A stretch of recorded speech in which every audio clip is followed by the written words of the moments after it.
नमस्ते, सदा वत्सले मातृभूमि। जय हिंद दोस्तों, स्वागत है आप सबका टेक्निकल अस में। शुरू करते हैं आज के डिफेंस अपडेट्स को।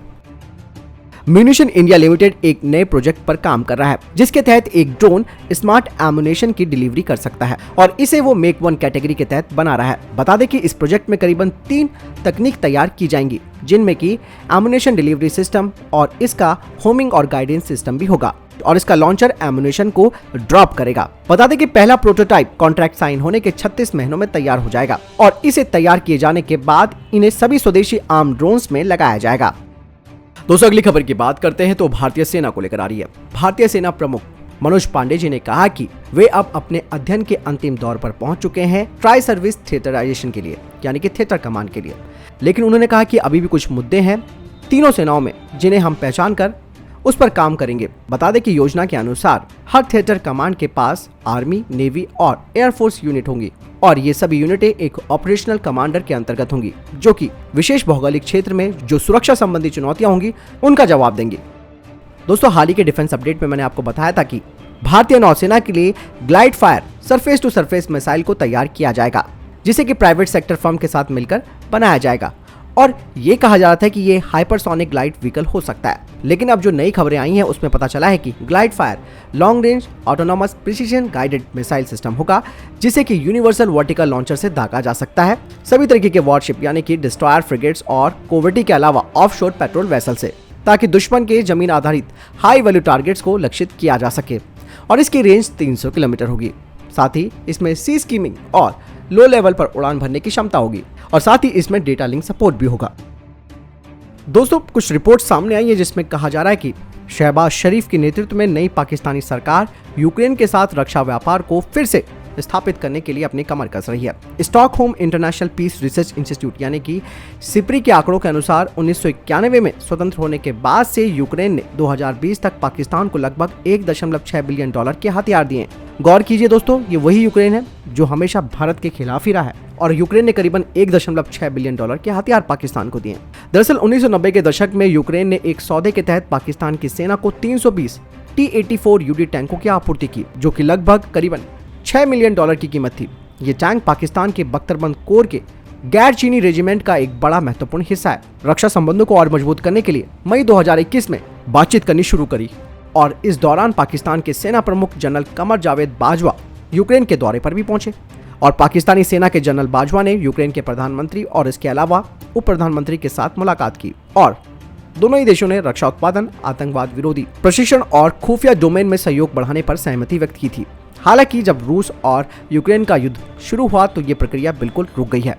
इस तरीके से आप समझ सकते हैं दोस्तों कि भारत क्यों यूक्रेन का साथ नहीं दे रहा है। जो हथियार यूक्रेन ने पाकिस्तान को भेजे हैं इन्हीं का इस्तेमाल पाकिस्तान हमारे खिलाफ करता है और यूक्रेन ने हमेशा कश्मीर मुद्दे पर पाकिस्तान का साथ दिया है और अब फिर से शहबाज शरीफ यूक्रेन के साथ अपने रक्षा संबंधों को मजबूत करने की बात कर रहे हैं। हालांकि ये पॉसिबल है नहीं क्योंकि रशिया ने यहाँ पर पूरी तरीके से कमर कस रखी है और यूक्रेन की कई डिफेंस फर्मों को निस्तेनाबूद कर दिया है। दोस्तों, म्यूनिशन इंडिया लिमिटेड ने एक्सप्रेशन ऑफ इंटरेस्ट जारी किया है भारतीय कंपनियों के लिए जिसके तहत वे 155 mm स्मार्ट एमुनेशन को मेक 1 कैटेगरी के तहत बनाएंगी और इसमें 50% स्वदेशी सामग्री होनी चाहिए। आपको बता दें कि इसमें 5 राउंड एमुनेशन और 2 यूनिट फायर कंट्रोल सिस्टम के प्रोटोटाइप बनाए जाएंगे जिन्हें कि अगले 30 हफ्तों तक तैयार करना होगा और इनका वजन कम से कम 52 किलोग्राम होना चाहिए और ये वर्तमान में भारतीय सेना में शामिल सभी 155 mm की गन से फायर होने में सक्षम होना चाहिए, खासकर कि लो और हाई एंगल फायर करने में। जहां तक इसके फायर कंट्रोल सिस्टम की बात करते हैं तो उसमें कहा जा रहा है कि इसके प्राइमरी मोड में गाइडेंस, जैम रेजिस्टेंस, GPS और Indian regional navigation satellite system receiver भी होना चाहिए और इसका दूसरा मोड गाइडेंस, लेजर और इंफ्रारेड डेजिग्नेशन सिस्टम के साथ होना चाहिए। दोस्तों, चेन्नई की फर्म बाला अटल सॉल्यूशन को 3 करोड़ रुपए का अनुदान मिला है रक्षा मंत्रालय की तरफ से जो कि उन्हें डिफेंस स्टार्टअप चैलेंज के तहत दिया गया है।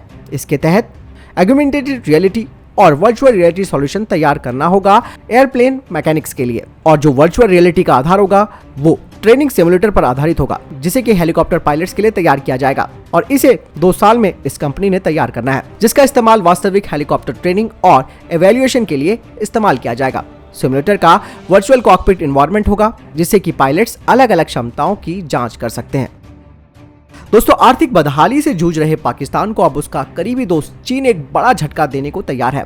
दरअसल चीन की कंपनियों ने पाकिस्तान की सरकार को खुली धमकी दे दी है कि अगर उनके 300 अरब रुपए नहीं चुकाए गए तो वो पाकिस्तान की बत्ती गुल कर देंगे। पाकिस्तान में काम कर रही 2 दर्जन से अधिक चीनी फर्मों ने साफ तौर पर कह दिया है कि इस महीने अपने बिजली संयंत्र को वो बंद कर देंगे और इसके लिए उन्हें मजबूर होना पड़ेगा। इन चीनी कंपनियों का पाकिस्तान पर 300 अरब रुपए से अधिक का बकाया है। उन्होंने कहा कि जब तक उसका भुगतान अग्रिम तौर पर नहीं किया जाता वे बिजली संयंत्रों को बंद कर देंगे। इसके अलावा 30 चीनी कंपनियां सीपेक के तहत पाकिस्तान में काम करती हैं और पाकिस्तान के ऊर्जा, संचार, रेलवे और अन्य विभिन्न क्षेत्रों में इनका दबदबा है। चीनी कंपनियों की शिकायत है कि ईंधन की कीमतें, विशेष रूप से कोयले की कीमतों में 3 से 4 गुना वृद्धि हुई है, जिसका अर्थ है कि उन्हें ईंधन की व्यवस्था करने के लिए कम से कम 3 से 4 गुना अधिक पैसे चाहिए। हालांकि पाकिस्तान पर बढ़ते हुए दबाव को देखते हुए पाकिस्तानी अधिकारियों ने इस पैसे को जल्द से जल्द दिए जाने की बात मान ली है।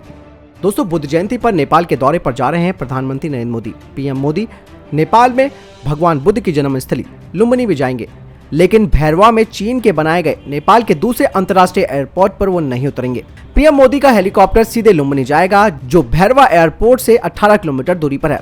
पीएम मोदी जब लुम्बिनी जाएंगे, ठीक उसी समय नेपाल के प्रधानमंत्री शेर बहादुर देउवा इसी एयरपोर्ट का उद्घाटन कर रहे होंगे और इस गतिरोध से अब नेपाल के राजनीतिकों में विवाद छिड़ गया है। दरअसल चीन ने भारत की सीमा से मात्र 6 किलोमीटर की दूरी पर स्थित भैरवा में अंतर्राष्ट्रीय एयरपोर्ट बनाया। करीबन 10 साल में 40 अरब नेपाली रुपए से बन रहा ये अंतर्राष्ट्रीय एयरपोर्ट हर साल 10 लाख यात्रियों को संभालने की क्षमता रखता है, लेकिन अभी तक इसकी ठीक से मार्केटिंग नहीं हो पाई है। इसी वजह से इसे एक भूतिया एयरपोर्ट भी कहा जा रहा है। पीएम मोदी के लिए लुम्बिनी में एक हेलीपैड बनाया गया है।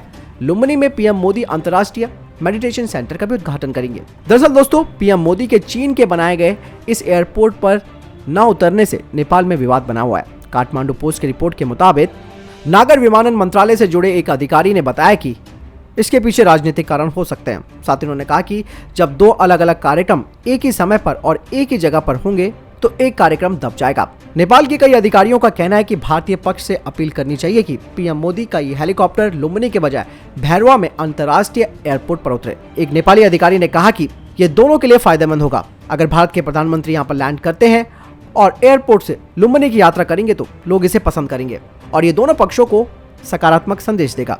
दोस्तों, क्योंकि ऐसा कहा जा रहा है कि एयरपोर्ट के उद्घाटन के दौरान कई चीनी अधिकारी भी वहां मौजूद होंगे और शायद यही वजह है कि प्रधानमंत्री इस एयरपोर्ट पर नहीं उतरने वाले।